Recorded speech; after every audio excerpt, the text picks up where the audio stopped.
सभी मित्रों को मेरा यानी विवेक का नमस्कार। मित्रों, आज मैं एक नई कहानी लेकर आया हूँ जिसमें एक माँ अपनी गलत आदतों को पूरा करने के लिए अपनी ही बेटी की जान ले लेती है। तो चलिए चलते हैं पूरी कहानी जानने के लिए आपके अपने चैनल क्राइम स्टोरी बाय विवेक पर मेरी जुबानी। उत्तर प्रदेश के जालौन का एक ऐतिहासिक कस्बा है कालपी। इसी कालपी कस्बे के स्टेशन रोड पर नरेश कुमार तिवारी सब परिवार रहते थे। उनके परिवार में पत्नी उमा के अलावा 2 बेटियां राधा व सुधा थी। नरेश कुमार प्राइवेट नौकरी करते थे। उनकी आर्थिक स्थिति ठीक नहीं थी। बड़ी मुश्किल से वह परिवार की 2 जोड़ की रोटी जुटा पाते थे। गरीबी में पली बड़ी राधा जब जवान हुई तो उसके रंग रूप में निखार आ गया। हर माँ बाप बेटी के लिए अच्छा घर और सीधा शरीर वर ढूंढते हैं। वे यह नहीं देखते कि बेटी ने अपने जीवन साथी को लेकर क्या सपने संजोए हुए हैं। राधा के माता पिता ने भी बेटी का मन नहीं टटोला। उन्होंने अश्वनी दुबे से उसका विवाह रचाकर अपने कर्तव्य की इतिश्री भर कर दी। अश्वनी के पिता ओम प्रकाश दुबे जालौन जिले के माधवगढ़ थाना अंतर्गत सिरसा दोगड़ी गांव के निवासी थे। अश्वनी दुबे उनका इकलौता बेटा था। ओम प्रकाश किसान थे। किसानी में बेटा अश्वनी भी उनका हाथ बटाता था। खेती के अलावा वह दुधारू जानवर भी पाले हुए थे। दूध के कारोबार से उनकी अतिरिक्त आमदनी हो जाती थी।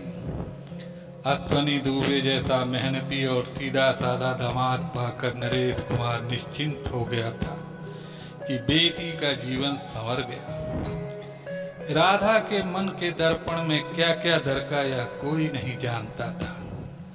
राधा एक महत्वाकांक्षी युवती थी। उसने अपने मन में सपना संजोया हुआ था कि शादी के बाद उसके पास बड़ा सा घर, खूब सारा पैसा और स्मार्ट पति होगा। लेकिन मिला क्या? मामूली सा घर और रोटी के लिए जूझता हुआ मामूली सा पति।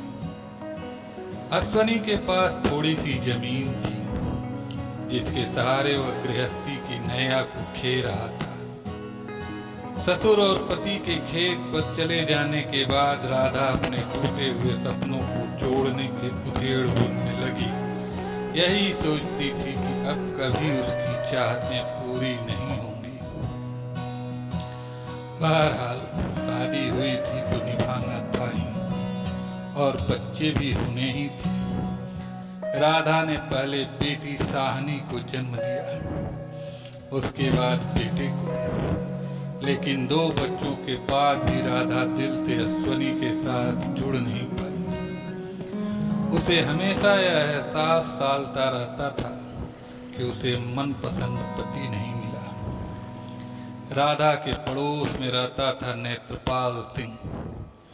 वह कुंवारा था। पड़ोसी होने के नाते उसका राधा के घर आना जाना था। राधा को वह भाभी कहता था।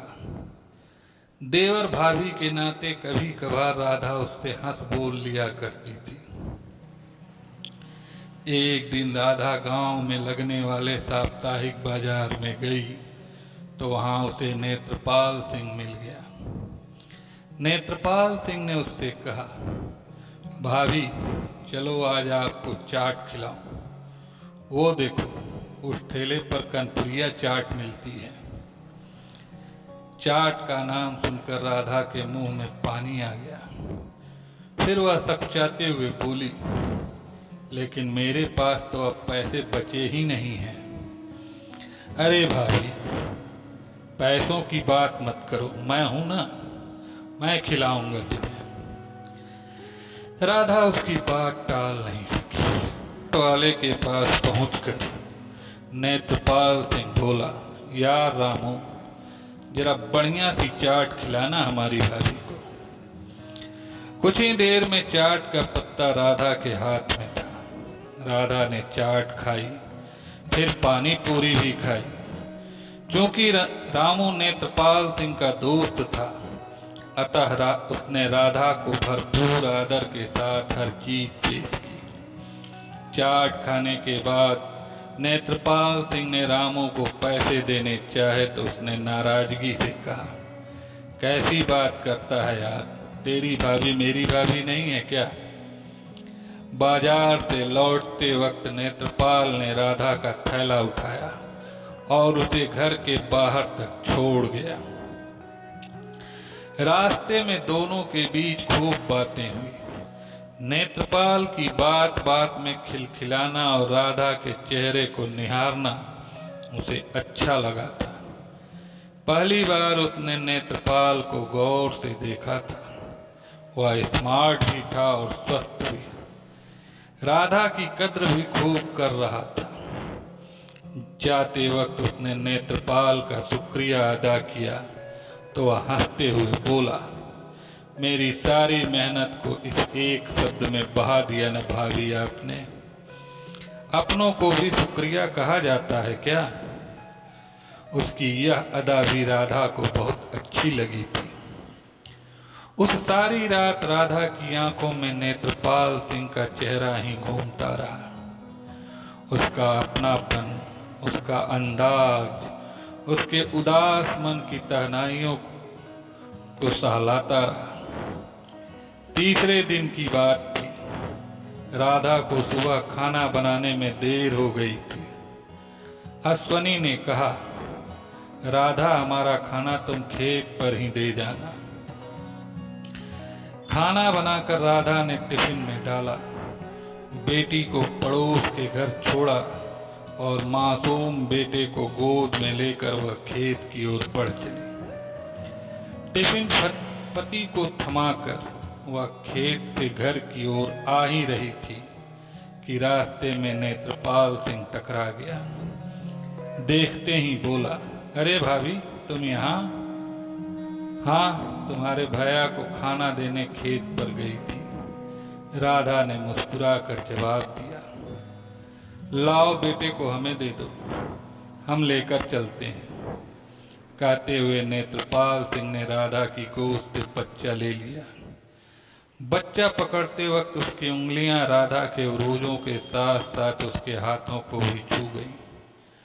पता नहीं उस स्पर्श में ऐसा क्या था कि राधा की देह में एक सनसनी सी भर गई। पति के स्पर्श से उसने कभी ऐसा रोमांच महसूस नहीं किया था। घर पहुंचकर नेत्रपाल ने अनुज को गोद से उतार कर राधा की गोद में दे दिया तो एक बार फिर दोनों की उंगलियां टकरा गई। फिर वही सनसनी राधा की देह से गुजर गई। नेत्रपाल ने मुस्कुराकर कहा, अब चलता हूं भाभी। अरे, ऐसे कैसे जाओगे? तुमने मेरी इतनी मदद की है, बदले में मेरा भी तो फर्ज बनता है। अंदर चलो, चाय पी कर जाना। कहते हुए राधा ने घर का ताला खोला और नेत्रपाल का हाथ पकड़कर उसे अंदर ले आई। भीतर आकर उसने बेटे को गोद से उतार कर बिस्तर पर लिटा दिया। इसके बाद उसने साड़ू का पल्लू सिर से उतारा ही था कि झटके से उसका जूड़ा खुल गया। लंबे बाल कंधों पर लहराने लगे। नेत्रपाल को राधा की यह दिलकश अदा भा गई। जब वह मुस्कान बिखेरती हुई रसोई में गई तो उसकी मतवाली चाल देखकर नेत्रपाल का दिल जोरों से धड़कने लगा। कुछ देर में राधा 2 कप चाय और बिस्कुट ले आई। चाय पीते पीते नेत्रपाल ने पूछा, भाभी, एक बात पूछूं? तुम्हारी आंखों में मुझे एक उदासी सी तैरती नजर से आती है। तुम भैया के साथ खुश तो हो ना? राधा ने घूर कर नेत्रपाल को देखा। यह ख्याल तुम्हारे मन में कैसे आया? बस यूं ही आ गया। तुम्हारे खूबसूरत चेहरे पर मुझे उदासी अच्छी नहीं लगती। माना मैं उदास रहती हूँ। अब बताओ, मेरी उदासी दूर करने को तुम क्या कर सकते हो? अप्रत्याशित सवाल पूछकर राधा ने अपनी नशीली आंखों से उसे देखा। तुम्हें खुश करने के लिए मैं कुछ भी कर सकता हूँ, नेत्रपाल सिंह ने भी कह दिया। अच्छा? राधा ने आंखें नचाई। औरत को खुश कैसे रखा जाता है अभी जानते हो? भाभी तुम बताओगी तो जान जाऊंगा। आखिर तुम मेरी प्यारी भाभी हो, इस जहां में सबसे अच्छी, सबसे सुंदर। नेत्रपाल ने उसके हाथ पर हाथ रख दिया। राधा ने अपनी तारीफ, अपनी खूबसूरती के ऐसे बोल पहली बार सुने थे। नारी सुलभ कमजोरी उस पर हावी होने लगी। उसने कस कर नेत्रपाल सिंह का हाथ पकड़ लिया। हाथ पकड़कर कभी छोड़ोगे तो नहीं? कभी नहीं भाभी, मैं तुम्हें अपनी जान से ज्यादा चाहता हूँ, कहकर उसने राधा को अपनी बाहों में भर लिया। राधा भी उससे लिपट गई। नेत्रपाल ने राधा के शरीर से छेड़छाड़ शुरू की तो राधा का मन भी बेकाबू होने लगा, लेकिन वह उचित समय न था अपनी ख्वाहिशों में मस्ती भरने का। अतः नेत्रपाल की बाहों से वह छिटक गई। फिर कामुक निगाहों से उसे देखती हुई बोली, अभी जाओ, कोई आ जाएगा। रात को आना, मैं जानवरों वाले बाड़े में तुम्हारा इंतजार करूंगी। नेत्रपाल का दिल पल्लियों उछलने लगा। उसने अपने कपड़े दुरुस्त किए, इधर उधर नजर दौड़ाई, फिर राधा के घर से बाहर निकल आया। उस शाम राधा ने जल्दी जल्दी खाना खिलाकर बच्चों को सुला दिया। ससुर ओम प्रकाश खेत से आते ही अपनी घास फूस की बनी झोपड़ी में चले गए। वहीं उन्होंने खाना खाया। राधा के पति अश्वनी की उस दिन तबीयत कुछ ठीक नहीं थी, अतः वह भी दवा खाकर बिस्तर पर पड़ते ही सो गया। राधा ने जल्दी जल्दी रसोई का काम निपटाया और घर का मुख्य दरवाजा बाहर से बंद कर बगल में बने जानवरों के बाड़े में पहुंच गई। फिर वह नेत्रपाल का इंतजार करने लगी। रात के 10 बजते बजते सिरसा दोगड़ी गांव में सन्नाटा छा गया था। सबके दरवाजे बंद हो चुके थे। तभी एक साया अश्वनी के जानवरों वाले बाड़े के बाहर दिखाई दिया। उसने बाड़े के दरवाजे को ढकेला तो वह खुल गया। अंदर मौजूद राधा ने साये को अंदर खींचकर दरवाजा बंद कर लिया। वह नेत्रपाल ही था। बाड़े के अंदर आते ही नेत्रपाल ने राधा को अपनी बाहों में भरा और दोनों जमीन पर लुढ़क गए। नेत्रपाल ने राधा के कान के पास मुंह ले जाकर फुसफुसाहट की, सब सो गए? हाँ, लेकिन ससुर का पता नहीं कब जाग जाए। हमारे पास बहुत कम वक्त है। बेटा उठ गया तो रोने लगेगा। हसरतें पूरी करने की चाहत से दोनों सराबोर थे। उनके शरीर भी मिलन को बेताब थे। अतः जल्दी ही दोनों एक दूसरे में समा गए। फिर तो असीम सुख प्राप्त करने के बाद ही वे दोनों एक दूसरे से अलग हुए। उस रात को नेत्रपाल के लिए यह पहला स्त्री सुख था, इसलिए वह देर तक राधा को चूमता रहा। राधा के लिए यह पहला मन मुताबिक सुख था, इसलिए वह उसके बाल सहलाती रही, उसके सीने को अंगुलियों से हरारत देती रही। उस रात के बाद राधा और नेत्रपाल जैसे एक जिस्म दो जान हो गए। अश्वनी तथा उसके पिता ओम प्रकाश सुबह खाना खाने के बाद खेत पर चले जाते थे, फिर शाम को ही आते थे। दोपहर को राधा अकेली होती थी। दोपहर का सन्नाटा होते ही नेत्रपाल उसके घर में घुस जाता। दोनों की देह एक दूजे से लिपटती, फिर शरीर का काम ज्वर उतारने के बाद ही अलग होती। राधा का जीवन अब मस्ती से भर गया था। वह पूरी तरह अवैध संबंधों के दलदल में फंस चुकी थी। वह पति की उपेक्षा भी करने लगी थी। अश्वनी समझता था कि राधा बच्चों के पालन पोषण व घर के काम में इतनी थक जाती है जिससे वह उसका ध्यान नहीं रख पाती। नेत्रपाल सिंह जहां राधा से प्यार करता था, वहीं उसके बच्चों को भी दुलारता था और खिलाता पिलाता था। वह जब भी घर आता बच्चों को बिस्कुट, नमकीन, चिप्स, कुरकुरे आदि जरूर लाता। इन चीजों को पाकर बच्चे भी खुश हो जाते। राधा की बेटी व बेटा नेत्रपाल को चाचा कहकर बुलाते थे। हालांकि अश्वनी नेत्रपाल का घर आना तथा बच्चों को सामान लाकर देना पसंद नहीं करता था। नेत्रपाल सातिर दिमाग था।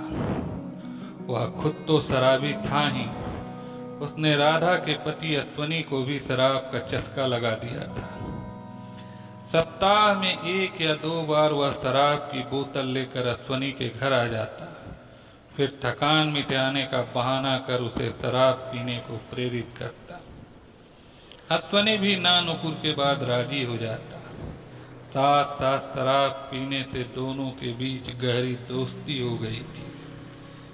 नेत्रपाल के अक्सर अश्वनी के घर में घुसे रहने पर आस पड़ोस को शक होने लगा, तो चौपाल पर दोनों के संबंधों की चर्चाएं होने लगी। कनबतिया एक कान से होती हुई दूसरे कान तक पहुंची और बात ओम प्रकाश के कानों तक पहुंच गई। एक दिन ओम प्रकाश दोपहर में ही खेत से वापस आ गया। घर के बाहर बनी झोपड़ी में राधा की बेटी मौजूद थी। उसके हाथ में नमकीन का पैकेट था। वह मजे से खा रही थी। ओम प्रकाश ने नातिन से पूछा, बिटिया नमकीन किसने दी? नेत्रपाल चाचा ने। वह घर के अंदर मम्मी से बतिया रहे हैं, नातिन ने बताया। नातिन की बात सुनकर ओम प्रकाश के मन में शक के बादल उमड़ने घुमड़ने लगे। सच्चाई जानने के लिए उसके कदम ज्यों ही घर के दरवाजे की ओर बढ़े, त्यों ही नेत्रपाल घर के अंदर से निकला। ओम प्रकाश ने उसे टोका भी, लेकिन नेत्रपाल बिना जवाब दिए ही चला गया। लेकिन राधा कहाँ जाती? ओम प्रकाश ने उसे खूब खरी कोठी सुनाई। शाम को अश्वनी जब खेत से घर वापस आया तो ओम प्रकाश ने बेटे को सारी बात बताई और इज्जत को लेकर चिंता जताई। बाप की बात सुनकर अश्वनी का माथा ठनका। उसने इस बाबत राधा से पूछा तो वह पति पर हावी हो गई। पिताजी सठिया गए, उनकी अक्ल पर पत्थर पड़ गए। वह लोगों की कानाफूसी को सही मान लेते हैं। ये वो लोग हैं जो हमसे जलते हैं और हमारी गृहस्थी को आग लगाना चाहते हैं। राधा यहीं नहीं रुकी और बोली, वैसे भी नेत्रपाल हमारा पड़ोसी है, घर में आना जाना है, रिश्ते में देवर है। इस नाते वह केवल हंस बोल लेता है, हंसी मजाक कर लेता है। इसमें बुराई क्या है? तुम्हारा भी तो वह दोस्त है, तुम भी तो उसके साथ खाते पीते हो। मैं मानती हूं कि नेत्रपाल आज दोपहर घर आया था, लेकिन फावड़ा मांगने आया था। पिताजी ने उसे घर से निकलते देख लिया तो शक कर बैठे। फिर न जाने कितने इल्जाम मुझ पर लगा दिए। समझा देना उन्हें। आज तो मैंने उन्हें जवाब नहीं दिया, लेकिन कल चुप नहीं बैठूंगी। राधा ने प्रिया चरित्र का ऐसा नाटक किया कि अश्वनी की बोलती बंद हो गई। वह सोचने लगा कि पिताजी को जरूर कोई गलतफहमी हो गई है। राधा तो पाक साफ है। नेत्रपाल के साथ उसका कोई लफड़ा नहीं। उसने किसी तरह राधा का गुस्सा दूर करके उसे मना लिया। राधा अपनी जीत पर जैसे शेरनी बन गई। अश्वनी ने पत्नी को क्लीन चिट तो दे दी थी, लेकिन उसके मन में शक का कीड़ा कुलबुलाने लगा था। वह राधा पर चोरी छुपे निगाह रखने लगा। यही नहीं, नेत्रपाल सिंह पर भी उसका विश्वास उठ गया था। उसने उसके साथ शराब पीनी भी बंद कर दी थी। उसने नेत्रपाल से भी साफ कह दिया था कि वह उसके घर तभी आए जब वह घर पर मौजूद हो। अश्वनी की बेटी अब 5 वर्ष की हो चुकी थी। वह दिखने में गोरी चिट्टी तथा बातुनी थी। गांव के प्राइमरी स्कूल में वह पढ़ रही थी। अश्वनी ने बेटी से भी कह दिया था कि कोई बाहरी व्यक्ति घर में आए तो शाम को उसे जरूर बताए। अश्वनी के पिता ओम प्रकाश की माली हालत तो अच्छी नहीं थी, लेकिन गांव में उनकी अच्छी इज्जत थी। अपने घर की इज्जत पर खतरा भांप कर वह चिंतित रहने लगे थे। उन्होंने खेत पर जाना कम कर दिया था और बहू राधा की निगरानी करने लगे थे। पड़ोसी युवक नेत्रपाल को तो वह घर के आसपास भी फटकने नहीं देते थे। कड़ी निगरानी से राधा और नेत्रपाल सिंह का मिलन बंद हो गया। अब वे दोनों एक दूसरे से मिलने के लिए छटपटाने लगे। राधा जब तक मोबाइल फोन से अपने आशिक से बतिया नहीं लेती थी, उसके दिल को तसल्ली नहीं मिलती थी।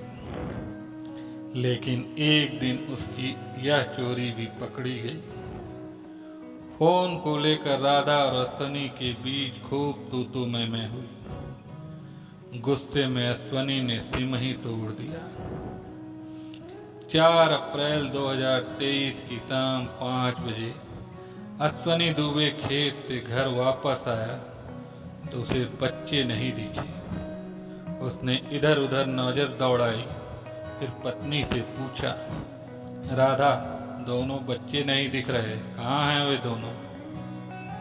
दोनों ससुर जी के पास होंगे। साहनी तो यह कहकर घर से निकली थी कि वह दादा के पास जा रही है। वे दोनों वहीं होंगे, राधा ने जवाब दिया। अश्वनी तब पिता की झोपड़ी में पहुंचा। वहां 2.5 वर्षीय बेटा तो सो रहा था, लेकिन बेटी साहनी नहीं थी। अश्वनी ने पिता से साहनी के बारे में पूछा तो उन्होंने बताया कि लगभग 12 बजे साहनी छोटे भाई के साथ आई थी। कुछ देर दोनों उनके पास रहे। उसके बाद साहनी घर चली गई। लेकिन पिताजी, साहनी तो घर पे नहीं है। इसके बाद बाप बेटे साहनी को खोज करने लगे। उन्होंने मोहल्ले का हर घर छान मारा, लेकिन साहनी का कहीं पता नहीं चला। सूर्यास्त होते होते पूरे गांव में यह खबर फैल गई कि अश्वनी दुबे की बेटी साहनी कहीं गुम हो गई है। इसके बाद गांव के दर्जनों लोग 5 वर्षीय साहनी की खोज में जुट गए। उसकी तलाश बाग बगीचों, खेत खलिहान व कुआं तालाब में शुरू हो गई, लेकिन साहनी का कुछ भी पता नहीं चला। साहनी के न मिलने से राधा का रो रो कर बुरा हाल हो गया था। अड़ोस पड़ोस की महिलाएं राधा को हिम्मत बंधाती कि उसकी बेटी का पता जल्द ही चल जाएगा, लेकिन राधा पर महिलाओं के समझाने का कोई असर नहीं हो रहा था। रात 8 बजे तक जब साहनी का कोई पता नहीं चला तो अश्वनी कुमार दुबे जालौन जिले की ही कोतवाली माधवगढ़ पहुंचा और बोझिल कदमों से चलता हुआ कोतवाल विमलेश कुमार के सामने जा खड़ा हुआ। कोतवाल विमलेश कुमार ने एक बार सिर से पांव तक उसे घूरा। उसके चेहरे पर दुख व परेशानी के भाव साफ नजर आ रहे थे। आंखें भी नम थी। बैठिए, विमलेश कुमार ने कुर्सी की ओर इशारा करते हुए कहा। कहिए, मैं आपकी क्या मदद कर सकता हूं? साहब, मेरा नाम अश्वनी दुबे है। सिरसा दोगड़ी गांव का रहने वाला हूं। दोपहर बाद से मेरी 5 साल की बेटी साहनी अचानक लापता हो गई है। मैंने गांव के हर घर में उसकी खोज की। जब कहीं नहीं मिली तो मैं आपकी शरण में आया। अपनी बात पूरी उसके बाद अश्वनी रो पड़ा। देखो अश्वनी, रोने से काम नहीं चलेगा, हिम्मत रखो। मैं यकीन दिलाता हूं कि पुलिस आपकी बेटी को तलाश करने में कोई कसर नहीं छोड़ेगी। बिमलेश कुमार ने कहा तो उसने आंसू पोंछे। पूछताछ के बाद कोतवाल बिमलेश कुमार ने साहनी की गुमशुदगी दर्ज कर ली और जिले के सभी थानों को वायरलेस से इसकी सूचना दे दी। साथ ही पुलिस अधिकारियों को भी इस मामले से अवगत करा दिया। क्योंकि मामला मासूम बच्ची की गुमशुदगी तक का था, उसके साथ दरिंदगी जैसी घटना घटित न हो जाए, इसलिए कोतवाल बिमलेश कुमार बिना देरी के आवश्यक पुलिस बल के साथ सिरसा दोगड़ी गांव पहुंच गए। परिवार और गांव के युवक भी पुलिस के साथ हो लिए। पुलिस ने गांव के बाहर खेत खलिहान, बाग बगीचा, कुआं, तालाब तथा नदी नहर किनारे झाड़ियों में बच्ची की खोज की, लेकिन उसका कुछ भी पता नहीं चला। पुलिस ने गांव के कुछ संदिग्ध घरों की तलाशी भी ली। कई नवयुवकों से सख्ती से पूछताछ भी की, परंतु साहनी का कहीं पता नहीं चला। रात 12 बजे के बाद कोतवाल बिमलेश कुमार पुलिस कर्मियों अश्वनी के घर वालों के साथ साहनी की खोज करते गांव के बाहर निर्माणाधीन अस्पताल के पास पहुंचे। वहां उन्हें केले की झाड़ियों के बीच सफेद चादर में लिपटी कोई वस्तु दिखाई दी। सहयोगी पुलिसकर्मियों ने जब चादर हटाई तो सभी की आंखें फटी रह गईं। चादर में लिपटी एक बच्ची की लाश थी।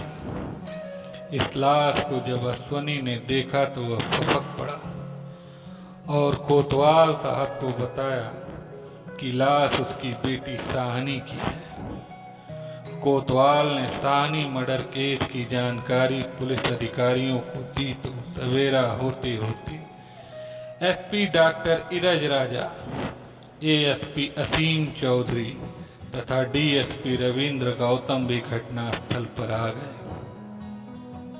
अब तक गांव में भी सनसनी फैल गई थी, अतः सैकड़ों लोग वहां जुट गए थे। राधा को बेटी की हत्या की खबर लगी तो वह बदहवास हालत में घटनास्थल पर पहुंची और बेटी के शव के पास विलाप करने लगी। ओम प्रकाश भी नातिन के शव देखकर रो पड़े। पुलिस अधिकारियों ने उन दोनों को समझाकर किसी तरह शव से अलग किया, फिर जांच में जुट गए। मृतक बच्ची की उम्र 5 वर्ष के आसपास थी। उसके शरीर पर किसी तरह के चोट के निशान नहीं थे। देखने से लग रहा था कि उसकी हत्या नाक और मुंह दबाकर की गई थी, क्योंकि नाक से खून निकला था। ऐसा भी लग रहा था कि बच्ची की हत्या कहीं और की गई है और फिर शव को चादर में लपेटकर वहां फेंका गया है। चादर पर खून लगा था। जांच से यह भी अनुमान लगाया गया कि उसके साथ दरिंदगी नहीं की गई थी। जांच के बाद पुलिस अधिकारियों ने बच्ची के शव को पोस्टमार्टम के लिए जिला अस्पताल उरई भिजवा दिया। पुलिस अधिकारियों ने घटनास्थल पर मौजूद मृतका के पिता अश्वनी दुबे तथा दादा ओम प्रकाश से पूछताछ की। ओम प्रकाश ने बताया कि नातिन की हत्या का भेद उसकी बहू राधा के पेट में छिपा है। यदि राधा से सख्ती से पूछताछ की जाए तो सच्चाई सामने आ जाएगी। भला एक मां अपनी मासूम बच्ची की हत्या क्यों करेगी? पुलिस अधिकारियों ने पूछा। साहब, पड़ोसी युवक नेत्रपाल सिंह का हमारे घर आना जाना था। वह बच्चों को टॉफी बिस्कुट खिलाता था। मना करने के बावजूद नहीं मानता था। उसने बहू को भी अपने जाल में फंसा लिया था। मुझे शक है कि इन दोनों ने ही कोई खेल किया है। यह जानकारी पाते ही डीएसपी रविंद्र गौतम ने पुलिस टीम के साथ नेत्रपाल सिंह व राधा को उनके घर से हिरासत में ले लिया और थाना माधवगढ़ ले आए। थाने में जब उन दोनों से सख्ती से पूछताछ की गई तो उन्होंने मासूम साहनी हत्याकांड का जुर्म कबूल कर लिया। नेत्रपाल सिंह ने बताया कि पड़ोसी अश्वनी के घर उसका आना जाना था। घर आते जाते अश्वनी की पत्नी राधा और उसके बीच नाजायज संबंध बन गए। 4 अप्रैल 2023 की दोपहर उसने शराब पी, फिर नशे की हालत में वह राधा के घर पहुंच गया। राधा उस समय घर में अकेली थी। राधा का पति खेत पर था और बच्चे दादा की झोपड़ी में थे। राधा को अकेली पाकर उसका कामाग्नि भड़क उठा। उसने राधा को बाहों में भरा और चारपाई पर लिटा दिया। मस्ती के आलम में उन्होंने दरवाजा भी बंद नहीं किया। राधा के बिस्तर पर वह वासना की आग बुझा ही रहा था कि तभी राधा की बेटी साहनी आ गई। उसने दोनों को उस हालत में देखा तो वह चीखने लगी। राधा को लगा कि उसकी बेटी उसका भांडा फोड़ देगी, अतः उसने उसे पकड़ लिया और उसके मुंह पर हाथ रख दिया। नेत्रपाल सिंह नशे में था। उसे भी लगा कि भेद खुल जाएगा। वह भी उसके पास पहुंचा और फिर मुंह नाक दबाकर साहनी को मार डाला। इसके बाद यह अपराध छिपाने के लिए उन दोनों ने साहनी की लाश को सफेद चादर में लपेटा और गांव के बाहर निर्माणाधीन अस्पताल के पास फेंक दिया। चूंकि दोनों ने साहनी की हत्या का जुर्म कबूल कर लिया था, अतः कोतवाल ने मृतका के दादा ओम प्रकाश की तहरीर पर भारतीय दंड विधान की धारा 302/201 के तहत नेत्रपाल सिंह और उसकी प्रेमिका राधा के खिलाफ मुकदमा दर्ज कर लिया तथा उन्हें विधि सम्मत गिरफ्तार कर लिया। 7 अप्रैल 2023 को पुलिस ने आरोपी नेत्रपाल सिंह व राधा को उरई कोर्ट में पेश किया, जहां से उन्हें जेल भेज दिया गया। कथा पुलिस सूत्रों पर आधारित है। आशा करता हूं कि आपको यह कहानी अच्छी लगी होगी, तो कृपया मुझे लाइक कमेंट करके ज़रूर बताइएगा और हाँ, इस चैनल को ज़रूर सब्सक्राइब कर लें ताकि हमारी आने वाली नई कहानियों का नोटिफिकेशन आपको तुरंत मिलती रहे। धन्यवाद।